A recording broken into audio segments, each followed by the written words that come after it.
ഏകദേശം ഒരു 10-11 വർഷമായി ഞാൻ ടീച്ചറായിട്ട് ജോലി ചെയ്യാൻ തുടങ്ങിയിട്ട്. ഓരോ വർഷവും ഓരോ സ്കൂളിലായതുകൊണ്ട് തന്നെ ഓരോ സ്കൂളിൽ നിന്നും എനിക്ക് പല പല അനുഭവങ്ങളാണ് ഉണ്ടായിട്ടുള്ളത്. പക്ഷേ ഈ സ്കൂളിലേക്കുള്ള യാത്ര എന്നെ ഒരുപാട് ഇഷ്ടപ്പെടുത്തിയിട്ടുണ്ട് കേട്ടോ. ഒത്തിരി ഇഷ്ടപ്പെട്ട ഒരു സ്ഥലവും ഒത്തിരി ഇഷ്ടപ്പെട്ട സ്കൂളുമാണ്. ഇതിപ്പോൾ നമ്മളെ ഇൻ്റർവെൽ സമയമാണ്. ഈ സമയത്ത് നമ്മൾ സ്നാക്സ് എന്തെങ്കിലും കഴിക്കാനാണ്. അപ്പോൾ നമ്മൾ കൊണ്ടുവന്നത് ഇങ്ങനെ ഷെയർ ചെയ്തുകൊണ്ട് കഴിക്കുകയാണ് കേട്ടോ.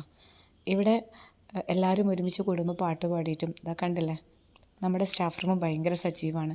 എല്ലാവരും ഇൻ്റർവെൽ സമയത്ത് എന്തെങ്കിലുമൊക്കെ കഴിക്കുകയും പേപ്പർ നോക്കുകയും അതേപോലെ തന്നെ സംസാരിക്കുന്നതൊക്കെ ഈ സമയത്ത് തന്നെയാണ് കേട്ടോ. പരസ്പരം കാര്യങ്ങൾ ഷെയർ ചെയ്യുന്നതൊക്കെ ഈ സമയത്ത് തന്നെയാണ് കേട്ടോ.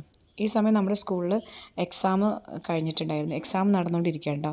ഏകദേശം 2 ചാപ്റ്റർ അല്ലെങ്കിൽ ഫസ്റ്റ് ചാപ്റ്റർ സെക്കൻഡ് ചാപ്റ്ററൊക്കെ എല്ലാ സബ്ജക്റ്റിലും കഴിഞ്ഞിട്ടുണ്ടായിരുന്നു. അപ്പോൾ അത് വെച്ചിട്ട് നമ്മൾ സ്കൂളിൽ സാധാരണ പരീക്ഷ നടത്തുന്നുണ്ടായിരുന്നു. ഇത് സ്കൂൾ വിട്ടതിന് ശേഷം നമ്മൾ ടൈം എൻജോയ് ചെയ്യാണ് കേട്ടോ. നമ്മുടെ എച്ച് എം ആണ് കേട്ടോ, രശ്മി ടീച്ചർ, നമ്മുടെ സ്കൂളിലെ എച്ച് എം ആണ്, ടീച്ചറാണ് കേട്ടോ കളിക്കുന്നത്. അതേപോലെ നമ്മൾ പി ടി സാറും നമ്മളെല്ലാവരും കൂടെ സ്കൂളൊക്കെ വിട്ടതിന് ശേഷം ജസ്റ്റ് ഒന്നിങ്ങനെ ഷട്ടിൽ ബാറ്റൊക്കെ കളിച്ച് നമ്മൾ എൻജോയ് ചെയ്യാണ് കേട്ടോ. അതാണ് ഞാൻ പറഞ്ഞത്, ഒരുപാട് പ്രത്യേകതകളുള്ളൊരു സ്കൂൾ തന്നെയാണ് കേട്ടോ ഇത്.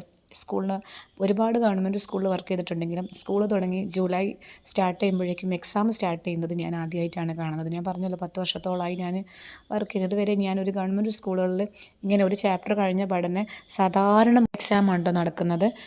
അത് കുട്ടികളെ ഒരു ഹാളിലേക്ക് മാറ്റി നിർത്തി അവരുടെ സാധാരണ ക്വസ്റ്റ്യൻ പേപ്പർ നമ്മൾ പുറത്തുനിന്ന് കൊണ്ടുവന്ന് നോർമൽ എക്സാം പോലെ എങ്ങനെയാണ് അതുപോലെ തന്നെ നടത്തുന്നത് കേട്ടോ.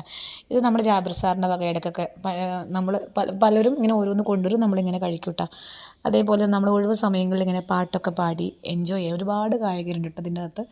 നമ്മൾ ഓരോ സമയങ്ങളും നമുക്ക് കിട്ടുമ്പോഴാണ് എത്രത്തോളം കഴിവുള്ള ആളുകൾ ടീച്ചേഴ്സ് പഠിപ്പിക്കാൻ മാത്രമല്ല ബാക്കിയുള്ള കാര്യത്തിലും അവർ ഇൻവോൾവ് ആണ്, അവർക്ക് അതിനെല്ലാം കഴിവുണ്ടെന്ന് മനസ്സിലാവുന്നത്. നമ്മുടെ ആൻസി ടീച്ചർ നല്ല ഭംഗിയായിട്ട് പാടുന്നുണ്ട് കേട്ടോ. ആൻസി ടീച്ചറെ പാട്ടൊക്കെ കേട്ടാലും നമുക്ക് ആൻസി ടീച്ചറാണെങ്കിലും മസ്മി ടീച്ചറാണെങ്കിലും എല്ലാവരും